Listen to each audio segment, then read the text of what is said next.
The Dream Woman by Wilke Collins. Some years ago there lived in the suburbs of a large seaport town on the west coast of England a man in humble circumstances, by name Isaac Scatcherd.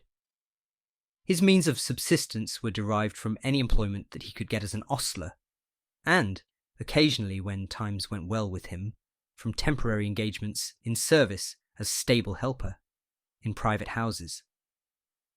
Though a faithful, steady, and honest man, he got on badly in his calling. His ill luck was proverbial among his neighbours. He was always missing good opportunities by no fault of his own, and always living longest in service with amiable people who were not punctual payers of wages. Unlucky Isaac was his nickname in his own neighbourhood, and no one could say that he did not richly deserve it. With far more than one man's fair share of adversity to endure, Isaac had but one consolation to support him, and that was of the dreariest and most negative kind. He had no wife and children to increase his anxieties, and add to the bitterness of his various failures in life. It might have been from mere insensibility, or it might have been from generous unwillingness to involve another in his own unlucky destiny. But the fact undoubtedly was that he had arrived at the middle term of life without marrying, and, what is much more remarkable, without once exposing himself from 18 to 38 to the genial imputation of ever having had a sweetheart. When he was out of service, he lived alone with his widowed mother. Mrs. Scatcherd was a woman above the average in her lowly station as to capacity and manners. She had seen better days, as the phrase is, but she never referred to them in the presence of curious visitors, and though perfectly polite to everyone who approached her, never cultivated any intimacies among her neighbours. She contrived to provide hardly enough for her simple wants by doing rough work for the tailors, and always managed to keep a decent home for her son to return to whenever his ill luck drove him out helpless into the world. One bleak autumn, when Isaac was getting on fast toward 40, and when he was, as usual, out of place through no fault of his own, he set forth from his mother's cottage on a long walk inland, to a gentleman's seat, where he had heard that a stable helper was required. It wanted then but 2 days of his birthday, and Mrs. Scatcherd, with her usual fondness, made him promise, before he started, that he would be back in time to keep that anniversary with her in as festive a way as their poor means would allow. It was easy for him to comply with this request, even supposing he slept a night each way on the road. He was to start from home on Monday morning, and, whether he got the new place or not, he was to be back for his birthday dinner on Wednesday at 2 o'clock. Arriving at his destination too late on the Monday night to make application for the stable helper's place, he slept at the village inn, and in good time on the Tuesday morning presented himself at the gentleman's house to fill the vacant situation. Here again his ill luck pursued him as inexorably as ever. The excellent written testimonials to his character which he was able to procure availed him nothing. His long walk had been taken, in vain, only the day before. The stable helper's place had been given to another man. Isaac accepted this new disappointment resignedly, and as a matter of course. Naturally slow in capacity, he had the bluntness of sensibility and phlegmatic patience of disposition, which frequently distinguish men with sluggishly working mental powers. He thanked the gentleman's steward with his usual quiet civility for granting him an interview, and took his departure with no appearance of unusual depression in his face or manner. Before starting on his homeward walk, he made some inquiries at the inn, and ascertained that he might save a few miles on his return by following a new road, furnished with full instructions, several times repeated, as to the various turnings he was to take. He set forth on his homeward journey, and walked on all day with only one stoppage for bread and cheese. Just as it was getting toward dark, the rain came on, and the wind began to rise, and he found himself, to make matters worse, in a part of the country with which he was entirely unacquainted, though he knew himself to be some 15 miles from home. The first house he found to inquire at was a lonely roadside inn, standing on the outskirts of a thick wood. Solitary as the place looked, it was welcome to a lost man who was also hungry, thirsty, footsore, and wet. The landlord was civil and respectable looking, and the price he asked for a bed was reasonable enough. Isaac therefore decided on stopping comfortably at the inn for that night. He was constitutionally a temperate man. His supper consisted of 2 rashers of bacon, a slice of homemade bread, and a pint of ale. He did not go to bed immediately after this moderate meal, but sat up with the landlord, talking about his bad prospects and his long run of ill luck, and diverging from these topics to the subject of horseflesh and racing. Nothing was said either by himself, his host, or the few labourers who strayed into the tap room, which could, in the slightest degree, excite the very small and very dull imaginative faculty which Isaac Scatcherd possessed. At a little after 11 the house was closed. Isaac went round with the landlord and held the candle while the doors and lower windows were being secured. He noticed with surprise the strength of the bolts and bars and iron-sheathed shutters. "You see, we are rather lonely here," said the landlord. "We never have had any attempts made to break in yet, but it's always as well to be on the safe side. When nobody is sleeping here, I am the only man in the house. My wife and daughter are timid, and the servant girl takes after her missuses. Another glass of ale before you turn in? No.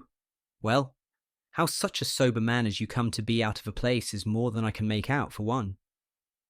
Here's where you're to sleep. You're our only lodger tonight, and I think you'll say my missus has done her best to make you comfortable. You're quite sure you won't have another glass of ale? Very well. Good night." It was 11:30 by the clock in the passage as they went upstairs to the bedroom, the window of which looked onto the wood at the back of the house. Isaac locked the door, set his candle on the chest of drawers, and wearily got ready for bed. The bleak autumn wind was still blowing, and the solemn, monotonous, surging moan of it in the wood was dreary and awful to hear through the night silence. Isaac felt strangely wakeful.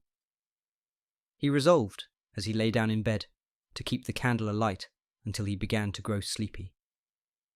For there was something unendurably depressing in the bare idea of laying awake in the darkness, listening to the dismal, ceaseless moaning of the wind in the wood. Sleep stole on him before he was aware of it. His eyes closed, and he fell off insensibly to rest without having so much as thought of extinguishing the candle. The first sensation of which he was conscious after sinking into slumber was a strange shivering that ran through him suddenly from head to foot, and a dreadful sinking pain at the heart, such as he had never felt before. The shivering only disturbed his slumbers. The pain woke him instantly. In one moment he passed from a state of sleep to a state of wakefulness, his eyes wide open, his mental perceptions cleared on a sudden as if by a miracle. The candle had burned down nearly to the last morsel of tallow, but the top of the unsnuffed wick had just fallen off, and the light in the little room was, for the moment, fair and full. Between the foot of the bed and the closed door, there stood a woman with a knife in her hand, looking at him. He was stricken speechless with terror, but he did not lose the preternatural clearness of his faculties, and he never took his eyes off the woman. She said not a word as they stared each other in the face, but she began to move slowly toward the left-hand side of the bed. His eyes followed her. She was a fair, fine woman, with yellowish flaxen hair and light grey eyes, with a droop in the left eyelid. He noticed those things, and fixed them on his mind before she was round at the side of the bed. Speechless, with no expression in her face, with no noise following her footfall, she came closer and closer, stopped, and slowly raised the knife. He laid his right arm over his throat to save it. But as he saw the knife coming down, threw his hand across the bed to the right side and jerked his body over that way, just as the knife descended on the mattress within an inch of his shoulder. his eyes fixed on her arm and hand as she slowly drew her knife out of the bed.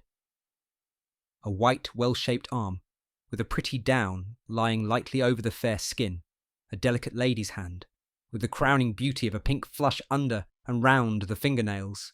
She drew the knife out and passed again slowly to the foot of the bed. Stopped there for a moment looking at him, then came on, still speechless, still with no expression on the blank, beautiful face, still with no sound, following the stealthy footfalls, came onto the right side of the bed where he now lay. As she approached, she raised the knife again, and he drew himself away to the left side. She struck, as before, right into the mattress with a deliberate, perpendicularly downward action of the arm. This time, his eyes wandered from her to the knife. It was like the large clasp knives which he had often seen labouring men use to cut their bread and bacon with. Her delicate little fingers did not conceal more than 2/3 of the handle. He noticed that it was made of buckhorn. Clean and shining the blade was, and looking like new. For the second time she drew the knife out, concealed it in the wide sleeve of her gown, then stopped by the bedside, watching him. For an instant he saw her standing in that position. Then the wick of the spent candle fell over into the socket. The flame diminished to a little blue point, and the room grew dark. A moment, or less if possible, passed so, and then the wick flamed up smokingly for the last time. His eyes were still looking eagerly over the right-hand side of the bed when the final flash of light came, but they discerned nothing. The fair woman with the knife was gone. The conviction that he was alone again weakened the hold of the terror that had struck him dumb up to this time. The preternatural sharpness which the very intensity of his panic had mysteriously imparted to his faculties left them suddenly. His brain grew confused. His heart beat wildly. His ears opened for the first time since the appearance of the woman to a sense of the woeful, ceaseless moaning of the wind among the trees. With the dreadful conviction of the reality of what he had seen still strong within him, he leaped out of bed and screaming, "Murder! Wake up there! Wake up!" dashed headlong through the darkness to the door. It was fast locked, exactly as he had left it on going to bed. His cries on starting up had alarmed the house. He heard the terrified, confused exclamations of women. He saw the master of the house approaching along the passage with his burning rush candle in one hand and his gun in the other. "What is it?" asked the landlord breathlessly. Isaac could only answer in a whisper. "A woman with a knife in her hand," he gasped out. "In my room. A fair, yellow-haired woman. She jobbed at me with the knife twice over." The landlord's pale cheeks grew paler. He looked at Isaac eagerly by the flickering light of his candle, and his face began to get red again. His voice altered too, as well as his complexion. "She seems to have missed you twice," he said. "I dodged the knife as it came down," Isaac went on, in the same scared whisper. "It struck the bed each time." The landlord took his candle into the bedroom immediately. In less than a minute he came out again into the passage in a violent passion. "The devil fly away with you and your woman with the knife. There isn't a mark in the bedclothes anywhere. What do you mean by coming into a man's place and frightening his family out of their wits about a dream?" "I'll leave your house," said Isaac faintly. "Better out on the road, in rain and dark, on my road home, than back again in that room, after what I've seen in it. Lend me a light to get my clothes by, and tell me what I'm to pay." "Pay!" cried the landlord, leading the way with his light sulkily into the bedroom. "You'll find your score on the slate when you go downstairs. I wouldn't have taken you in for all the money you've got about you. If I'd known your dreaming, screeching ways beforehand. Look at the bed. Where's the cut of a knife in it? Look at the window. Is the lock bursted? Look at the door, which I heard you fasten yourself. Is it broken? A murdering woman with a knife in my house. You ought to be ashamed of yourself." Isaac answered not a word. He huddled on his clothes, and they went downstairs together. "Nigh on 20 minutes past 2, said the landlord as they passed a clock. "A nice time in the morning to frighten honest people out of their wits." Isaac paid his bill, and the landlord let him out at the front door, asking with a grin of contempt, as he undid the strong fastenings, whether the murdering woman got in that way. They parted without a word on either side. The rain had ceased, but the night was dark, and the wind bleaker than ever. Little did the darkness or the cold or the uncertainty about the way home matter to Isaac. If he had been turned out into the wilderness in a thunderstorm, it would have been a relief after what he had suffered in the bedroom of the inn. What was the fair woman with the knife? The creature of a dream? Or that other creature from the unknown world called among men by the name of ghost? He could make nothing of the mystery, had made nothing of it, even when it was midday on Wednesday, and when he stood at last, after many times missing his road, once more on the doorstep of home. His mother came out eagerly to receive him. His face told her in a moment that something was wrong. "I've lost the place, but that's my luck. I dreamed an ill dream last night, Mother, or maybe I saw a ghost. Take it either way, it scared me out of my senses, and I am not my own man again yet. Isaac, your face frightens me. Come into the fire. Come in and tell Mother all about it." He was as anxious to tell as she was to hear, for it had been his hope, all the way home, that his mother, with her quicker capacity and superior knowledge, might be able to throw some light on the mystery which he could not clear up for himself. His memory of the dream was still mechanically vivid, though his thoughts were entirely confused by it. His mother's face grew paler and paler as he went on. She never interrupted him by so much as a single word, but when he had done, she moved her chair close to his, put her arms around his neck, and said to him, "Isaac, you dreamed your ill dream on this Wednesday morning. What time was it when you saw the fair woman with a knife in her hand?" Isaac reflected on what the landlord had said when they had passed by the clock on his leaving the inn. Allowed as nearly as he could for the time that must have elapsed between the unlocking of his bedroom door and the paying of his bill, just before going away, and answered, "Somewhere about 2 o'clock in the morning." His mother suddenly quitted her hold of his neck and struck her hands together with a gesture of despair. "This Wednesday is your birthday, Isaac, and 2 o'clock in the morning was the time when you were born." Isaac's capacities were not quick enough to catch the infection of his mother's superstitious dread. He was amazed, and a little startled also, when she suddenly rose from her chair, opened her old writing desk, took pen, ink, and paper, and then said to him, "Your memory is but a poor one, Isaac, and now I'm an old woman mine's not much better. I want all about this dream of yours to be as well known to both of us, years hence, as it is now. Tell me over again all you told me a minute ago, when you spoke of what the woman with the knife looked like." Isaac obeyed, and marvelled much as he saw his mother carefully set down on paper the very words that he was saying. "Light grey eyes," she wrote as they came to the descriptive part, "with a droop in the left eyelid, flaxen hair, with a gold-yellow streak in it, white arms, with a down upon them, little lady's hand, with a reddish look about the fingernails, clasp knife with a buckhorn handle that seemed as good as new." To these particulars Mrs. Scatcherd added the year, month, day of the week, and time in the morning when the woman of the dream appeared to her son. She then locked up the paper carefully in the writing desk. Neither on that day, nor on any day after, could her son induce her to return to the matter of the dream. She obstinately kept her thoughts about it to herself, and even refused to refer again to the paper in her writing desk. Ere long, Isaac grew weary of attempting to make her break her resolute silence, and time, which sooner or later wears out all things, gradually wore out the impression produced on him by the dream. He began by thinking of it carelessly, and he ended by not thinking of it at all.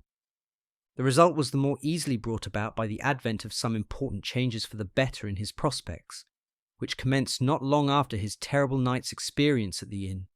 He reaped at last the reward of his long and patient suffering under adversity by getting an excellent place, keeping it for 7 years, and leaving it, on the death of his master, not only with an excellent character, but also with a comfortable annuity bequeathed to him as a reward for saving his mistress's life in a carriage accident. Thus it happened that Isaac Scatcherd returned to his old mother 7 years after the time of the dream at the inn, with an annual sum of money at his disposal, sufficient to keep them both in ease and independence for the rest of their lives. The mother, whose health had been bad of late years, profited so much by the care bestowed on her and by freedom from money anxieties, that when Isaac's birthday came round, she was able to sit up comfortably at table and dine with him. On that day, as the evening drew on, Mrs. Scatcherd discovered that a bottle of tonic medicine which she was accustomed to take, and in which she had fancied that a dose or more was still left, happened to be empty. Isaac immediately volunteered to go to the chemist's and get it filled again. It was as rainy and bleak an autumn night as on the memorable past occasion when he lost his way and slept at the roadside inn. On going into the chemist's shop, he was passed hurriedly by a poorly dressed woman coming out of it. The glimpse he had of her face struck him, and he looked back after her as she descended the doorsteps. "You're noticing that woman?" said the chemist's apprentice behind the counter. "It's my opinion there's something wrong with her. She's been asking for laudanum to put to a bad tooth. Master's out for half an hour, and I told her I wasn't allowed to sell poison to strangers in his absence. She laughed in a queer way, and said she would come back in half an hour. If she expects master to serve her, I think she'll be disappointed. It's a case of suicide, sir, if ever there was one yet." These words added immeasurably to the sudden interest in the woman which Isaac had felt at the first sight of her face. After he had got the medicine bottle filled, he looked about anxiously for her as soon as he was out in the street. She was walking slowly up and down on the opposite side of the road. With his heart, very much to his own surprise, beating fast, Isaac crossed over and spoke to her. He asked if she was in any distress. She pointed to her torn shawl, her scanty dress, her crushed dirty bonnet, then moved under a lamp so as to let the light fall on her stern, pale, but still most beautiful face. "I look like a comfortable, happy woman, don't I?" she said with a bitter laugh.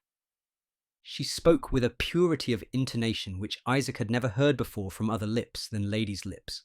Her slightest actions seemed to have the easy, negligent grace of a thoroughbred woman. Her skin, for all its poverty-stricken paleness, was as delicate as if her life had been passed in the enjoyment of every social comfort that wealth can purchase.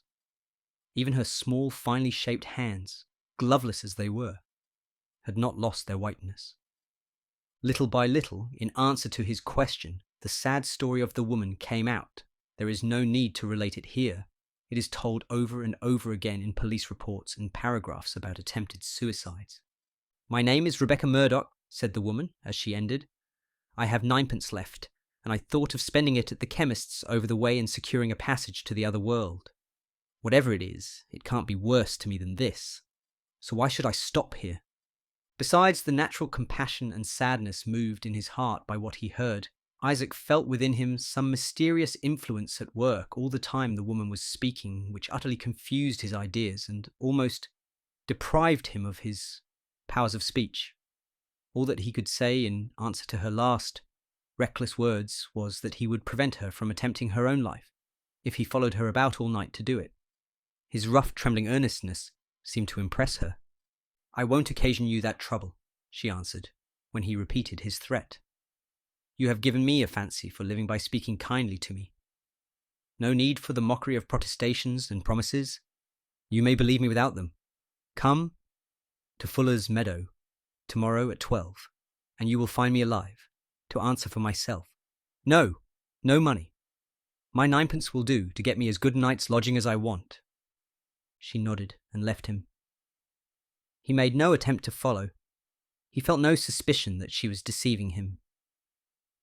"It's strange, but I can't help believing her," he said to himself, and walked away, bewildered, toward home.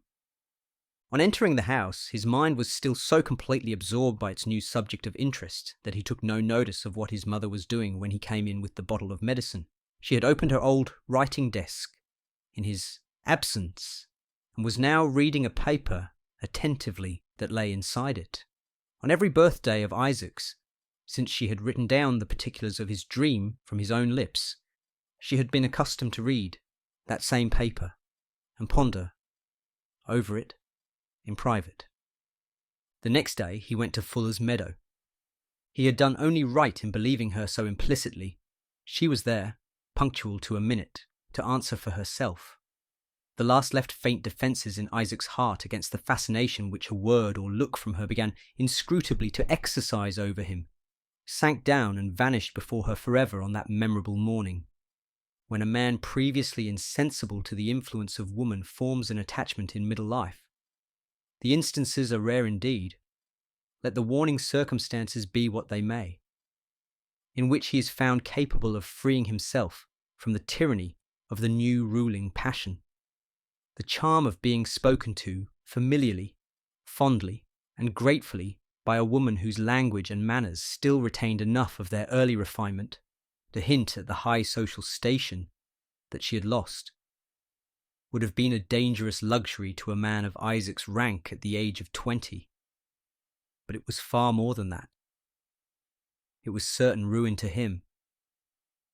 Now that his heart was opening unworthily to a new influence at that middle time of life, when strong feelings of all kinds, once implanted, strike root most stubbornly in a man's moral nature. A few more stolen interviews after that first morning in Fuller's Meadow completed his infatuation. In less than a month from the time when he first met her, Isaac Scatcherd had consented to give Rebecca Murdoch a new interest in existence and a chance of recovering the character she had lost by promising to make her his wife. She had taken possession, not of his passions only, but of his faculties as well. All the mind he had he put into her keeping. She directed him on every point, even instructing him how to break the news of his approaching marriage in the safest manner to his mother. "If you tell her how you met me and who I am at first," said the cunning woman, "she will move heaven and earth to prevent our marriage. Say I am the sister of one of your fellow servants. Ask her to see me before you go into any more particulars, and leave it to me to do the rest. I mean, to make her love me next best to you, Isaac, before she knows anything of who I really am." The motive of the deceit was sufficient to sanctify it to Isaac. The stratagem proposed relieved him of his one great anxiety and quieted his uneasy conscience on the subject of his mother.